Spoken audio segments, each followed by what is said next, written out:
അവനവൻ്റെ ഗ്രഹകർമ്മങ്ങളിൽ മുഴുകാവൂ. അതിനനുസരിച്ച് അഡ്ജസ്റ്റ് ചെയ്യാൻ പഠിക്കണം. ഇത് അഡ്ജസ്റ്റ് ചെയ്യാത്തതാണ് നമ്മുടെ ദുഃഖം. നമ്മൾ നാരായണീയവും പഠിക്കുന്നുണ്ട്, ഭാഗവതവും പഠിക്കുന്നുണ്ട്, എല്ലാ മന്ത്രങ്ങളും പഠിക്കുന്നുണ്ട്, ദിവസവും തൊഴിലുണ്ട്. പക്ഷേ അവനവൻ്റെ കാര്യത്തിന് പ്രാധാന്യം കൊടുത്തിട്ടേ അമ്പലത്തിലേക്ക് വരൂ. അതങ്ങ് മാറണം. ഭഗവാന് നാരായണ പരാവേദ നാരായണ പരാമഖ ഭാഗവതത്തിലൊക്കെ പറയും. അതിന് പ്രാധാന്യം കൊടുക്കൂ അമ്പലത്തിന്. എന്നിട്ട് രണ്ടാം സ്ഥാനം മാത്രമേ ക്ഷേത്ര ഗ്രഹത്തിന് കൊടുക്കാവൂ. അങ്ങനെ ജീവിതം ധന്യമാക്കിയാൽ കുട്ടിക്കാലം മുതൽ കുട്ടികള് കാലത്തെഴുന്നേറ്റ് കുളിച്ച് ശുദ്ധമായി, ശുദ്ധം കഴിഞ്ഞാൽ കുറെ വെള്ളം തലയിൽ ഒഴിക്കണമെന്നല്ല കേട്ടോ, നാമജപം കൊണ്ട് മനസ്സിനെ ശുദ്ധമാക്കും. എന്നിട്ട് സ്കൂളിൽ പോകണം. അപ്പൊ ടീച്ചർമാർ പഠിപ്പിക്കാൻ വേണ്ട പോലെ മനസ്സിലാക്കും.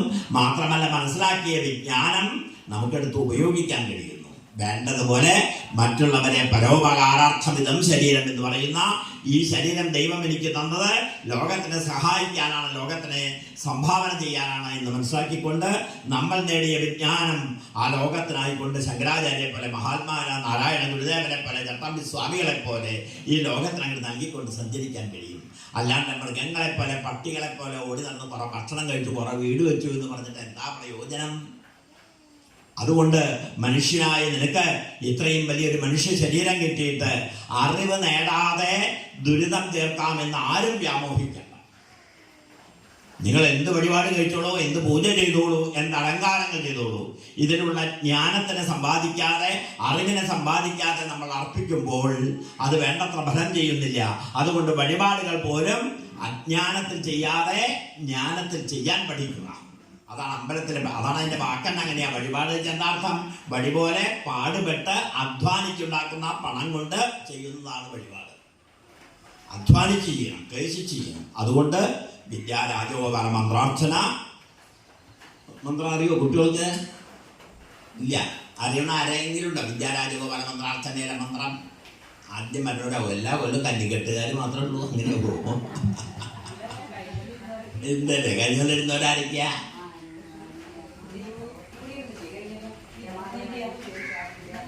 ഇതുണ്ട്. അപ്പൊ വിദ്യാരാജോ ഇന്നിപ്പോ ഇവിടുന്ന് ഒരു നോട്ട്ബുക്ക് കൊടുക്കൂല്ലേ? ഇന്ന് നോട്ട്ബുക്ക് കിട്ടിയാൽ ഇന്ന് പങ്കെടുത്ത എല്ലാ കുട്ടികളും, ചെറിയ കുട്ടികളാണെങ്കിൽ അവരുടെ അമ്മമാർ ഇവിടെ ഇരുന്നിട്ട് ആ നോട്ട്ബുക്കിൽ വിദ്യാരാജഗോപാല മന്ത്രം എഴുതിയിട്ടേ പോകും. ഇന്ന് ഇവിടുന്ന് പോണതിന് മുമ്പ് എല്ലാവരും ഇവിടെ ഇരിക്കുക. എന്നിട്ട് അവിടെ ഇരുന്നിട്ട് ആ ഇരുന്ന സ്ഥലത്ത് തന്നെ ഇരിക്കുക.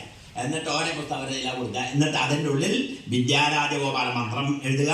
എഴുതി കഴിഞ്ഞാൽ ആ പുസ്തകം എടുത്തിട്ട് അമ്പലത്തിൻ്റെ ഒരു പ്രദക്ഷിണം വെച്ച്, എല്ലാ കുട്ടികളും ഒരു പ്രദക്ഷിണം വെച്ച് നമശിവായ ചൊല്ലി പഞ്ചാക്ഷരം ജപിച്ച് നമുക്ക് പോകാം. വിദ്യാരാജഗോപാല മന്ത്രം നമുക്ക് 12 പ്രാവശ്യം ചൊല്ലി ഭഗവത് പാദത്തിൽ. എല്ലാവരെയും കൈ ശുദ്ധല്ലേ? അല്ലേ? കൈ കടിച്ചണ്ട അതിൻ്റെ ഇടയിൽ ഇല്ലല്ലോ.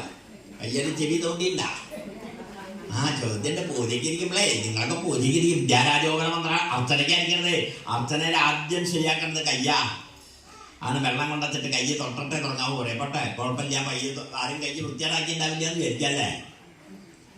പൂവും കൊണ്ടുവരിക ഒരാളെ കൈ ഇങ്ങനെ ആക്കാൻ കഴിച്ചിട്ട്. അതുകൊണ്ട് വളരെ ശുദ്ധമാക്കിക്കോളൂ. ഒരുപാട് ആചാരങ്ങൾ നമ്മൾ പഠിക്കേണ്ടതുണ്ട്. ആചാരങ്ങൾ കോവിഡ് സമയത്ത് കൈ കഴുകില്ല, അതന്നെ ഉള്ളൂ. ഈ കൈ കഴുകല്, ശുദ്ധമാക്കല്, അതുപോലെ അമ്മയുടെ തൃപാദത്തിൽ വെച്ചുകൊണ്ട് ആ വിദ്യാരാജഗോപാല മന്ത്രാർച്ചന, സരസ്വതി വന്ദനം ചൊല്ലി നമുക്ക് ആരംഭിക്കാം. ഏതാ സരസ്വതി വന്ദനം? സരസ്വതി നമസ്തുഭ്യം. അതറിയില്ലേ?